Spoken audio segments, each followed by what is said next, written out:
Bucks and the Nets. Milwaukee couldn't take advantage of James Harden. Okay, I will help you in this segment. He left game one. He's out in game two. Nets are still a 1.5-point favorite. You think they cover and take control of the series? No way, Emerson. The Bucks win Why? this game.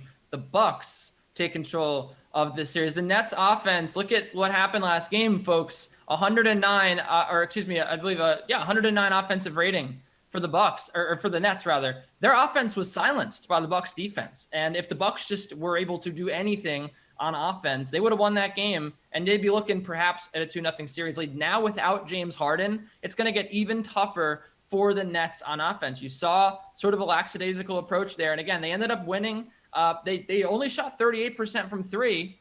And when you look at how that game transpired, the Bucks just did what they wanted to do, man. They slowed down the Nets on defense, but they had one of the worst shooting performances of their entire season. Chris Middleton, 6 for 23. Bryn Forbes, where was he after a great series against the Heat? He was just 1 of 5 from three. That's all going to turn around. When we look at that Clippers-Mavericks series, right? We saw the Mavericks hit 50% of the shots. We said, there's no way this is going to happen. They're going to hit their shots eventually. And that's what happened. Or they're not going to hit their shots eventually, right? Everything comes back to the mean. And what the mean is for the Bucks is a very good offense, a very good three-point shooting team. And when you look at the Nets, they don't play defense. They hardly were able to contain the Boston Celtics, who were out of ideas on offense. The Celtics still posted a pretty good offensive rating in that series. I expect the offensive explosion here, Emerson, from the Bucks. And with that sort of defense, and with Giannis playing more defense on Kevin Durant than PJ Tucker, I think that this is a recipe for a big Bucks win. I would actually take an alternate spread on this game. I am that confident. I think they win by double digits. Man, you're talking about this offensive explosion. I mean, how about the game total? 234. Teams didn't hit that number in game one. Would you back the under, or are you that confident in so much of an offensive explosion? The over just as easy.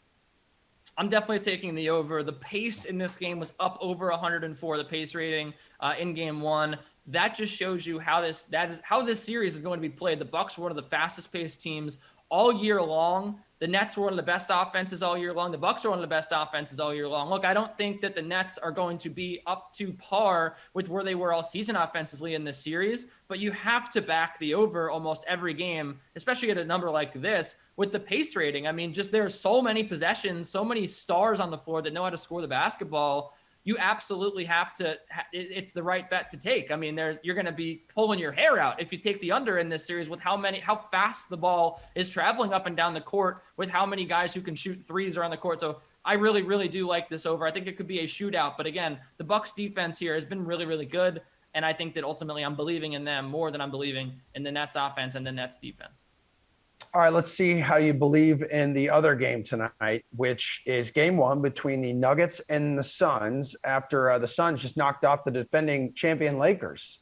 We got Phoenix here, 4.5-point favorite at home. Do you like Phoenix to hold serve here and start out this series on top? Yeah, I do. I do like Phoenix to hold serve this series. Look, when you look at how things transpired with the last series with the Denver Nuggets, they were not expected to win that series. And to me, look, the Nuggets played great. Facundo Campazzo, great story. But for me, for my money, it was more of the Trailblazers' shortcomings, really, that did them in that series. The Trailblazers played zero defense. They didn't take advantage when they were up in games. It was brutal. It was brutal to watch. And I just think that when you look at this series, things are going to go a little bit differently. The Suns play really, really good defense.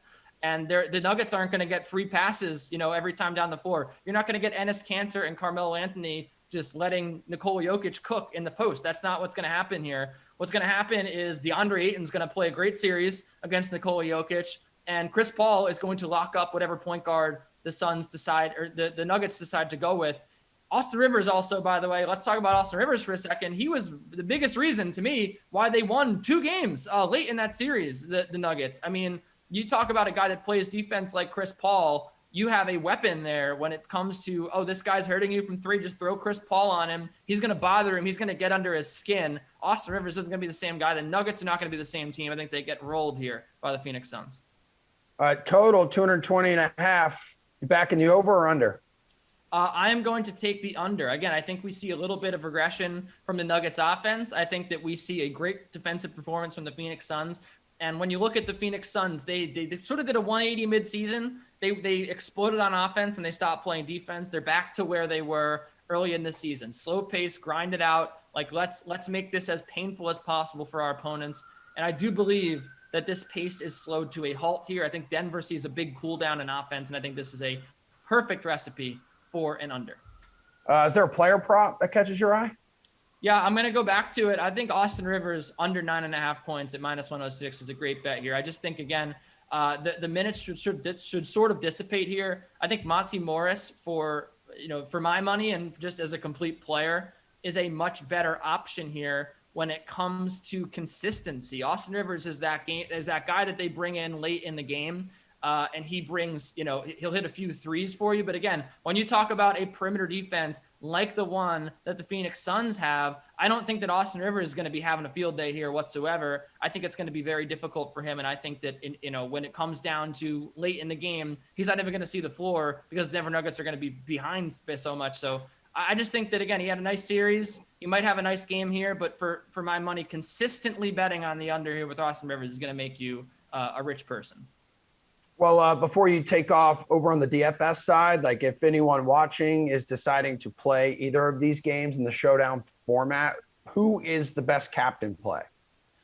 So it's look, here's what I'm doing. I'm looking at this Suns and Denver Nuggets showdown because it's impossible to pick a captain, right, for the Bucks and the Nets. There's just so many options here. And when I look at this lineup, I don't want Jokic and I don't want DeAndre Ayton. I think it's pretty clear here that I want Chris Paul at 11.7K. I think this guy had a really, really strong start to the postseason before he sort of got injured, and he's back to normal now. The thing is, no one's going to captain Chris Paul because I don't think his numbers are that sexy. But when you just look at the overwhelming matchup here that he's got against a backcourt in Denver that doesn't play defense, and they're inexperienced in these spots, I think that Chris Paul should his expertise and his experience should show here. I think he has a really good game at 11.7K in the captain spot when there's really no other good options. I expect everyone to flock to Jokic. I think DeAndre Ayton plays really good defense on him. And I think that Devin Booker gets a lot of love.